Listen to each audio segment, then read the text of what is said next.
Welcome back. Well, if you have debt, and I'm guessing you do have debt, you may need to worry a little. Interest rates started to tick up in earnest again.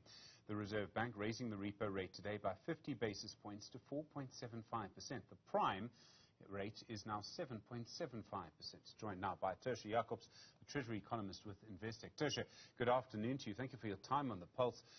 The argument probably isn't really about whether or not the Reserve Bank was going to raise rates. It was always going to do that. The tension on whether it was always going to be around whether it will be 50 basis points or just 25. It is, in the end, 50 basis points. Is that appropriate, considering where we are? Hi, good afternoon, Stephen. Yes, I think the debate around the Reserve Bank's decision to hike the repo rate by 50 basis points is going to be quite rife. And I think the balance of risks here is obviously, on the one hand, inflation and the outlook has deteriorated.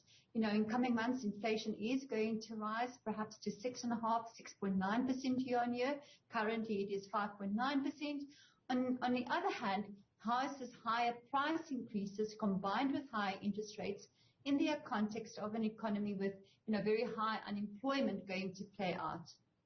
I suppose one way to look at it is, let's put it like this. If there was no hike at all, what would happen? And the risk, of course, is that the price of bread would go up quite dramatically. Yes, so I think the dilemma here arises from a couple of issues. So the first one is obviously, inflation in South Africa is actually driven more by cost push factors.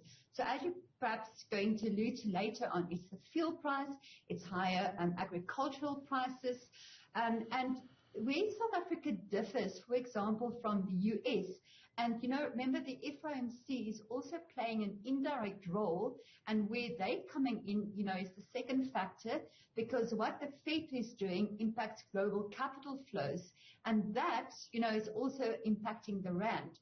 So now you've got food and fuel prices that are already rising, plus the rand that's depreciating on the other hand, because the FOMC is hiking rates more aggressively.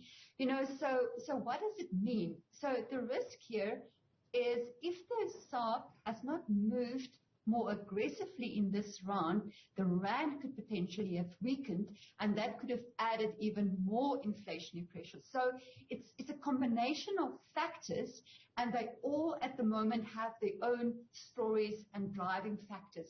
So what the Reserve Bank is trying to do here is to get an idea about what the potential net effect is and how that can play out going forward. So much of this is because of events outside our control. Now, there are things we can control. Eskom, we would like to think we could control, but it's our problem, it's no one else's. The lack of structural reform over the last 20 years is our problem and no one else's. But the Chinese lockdown is someone else's problem. Russia's war in Ukraine is someone else's problem. What we're seeing with inflation in the United States and the UK being so high, also a result of those things. So much of this is things that we have no control over. Exactly. Stephen, and I think now alluding to South Africa's own domestic issues. So that comes back to, South Africa needs to do what it can to lift growth, to deal with the electricity issue, to boost unemployment. Because, when these external factors that we do not have any control hit our shores, we could then be in a stronger position to face them.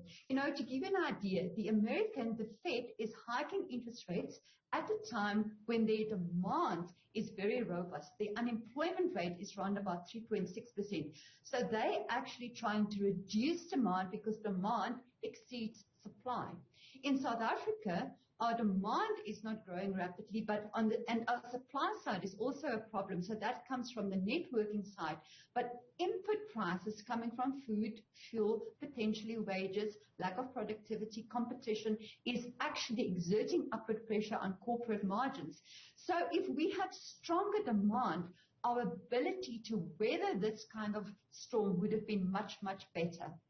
Are you expecting hikes of this magnitude going forward, or do you think that the bank is going to go to what I think it would have preferred to be on, which is, a 25 basis hike at each meeting?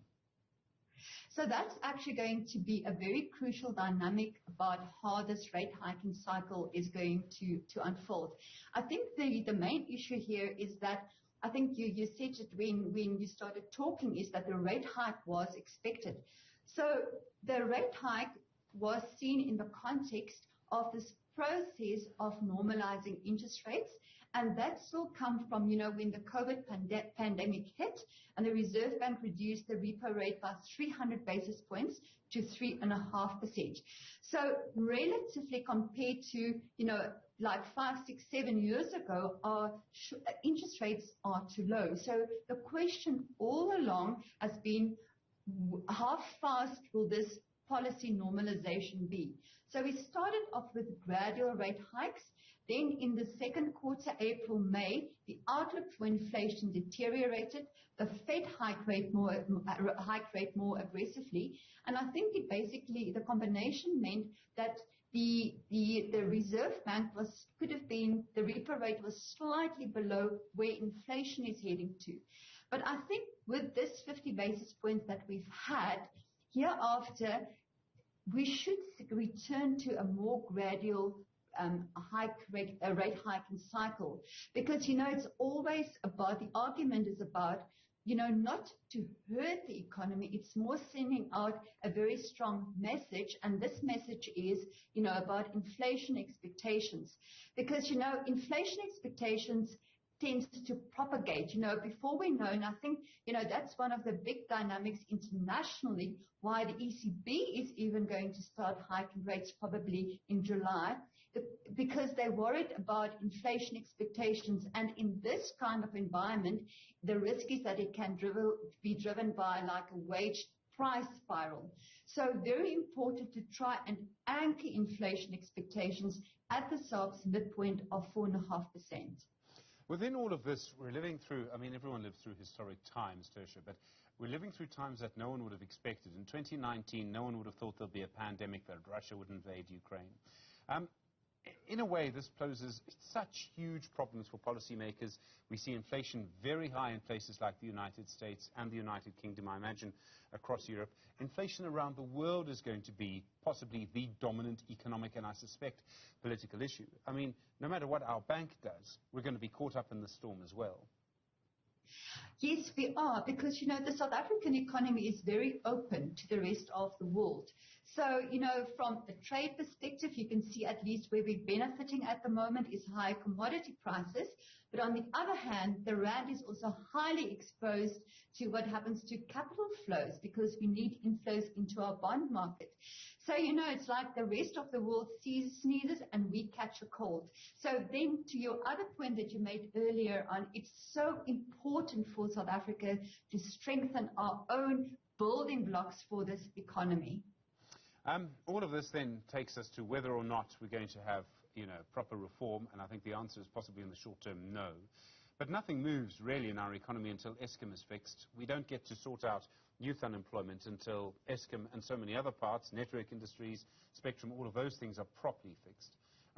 This suggests then that 2022 is going to be a very tough year. We could have quite a long, dark, and I'm afraid to say quite miserable winter. Unfortunately, when you look at the amount of load shedding that we had in April and May, there's a very high risk that it's going to continue for at least until September. Because, one of the issues as well is you obviously have seen that, unplanned maintenance amounted sometimes to about 17,000 megawatts. So the issue then is when you have that kind of unplanned outages, it draws, whatever resources Eskom tried to put in the planned maintenance then away from planned to unplanned, and then the planned maintenance gets neglected. So it's like a catch-22 situation. So we really, really need, a massive effort to get additional capacity installed. Tertia Jacobs, thank you. Treasury Economist, Investec. Really do appreciate the time. Important decisions from the Reserve Bank today.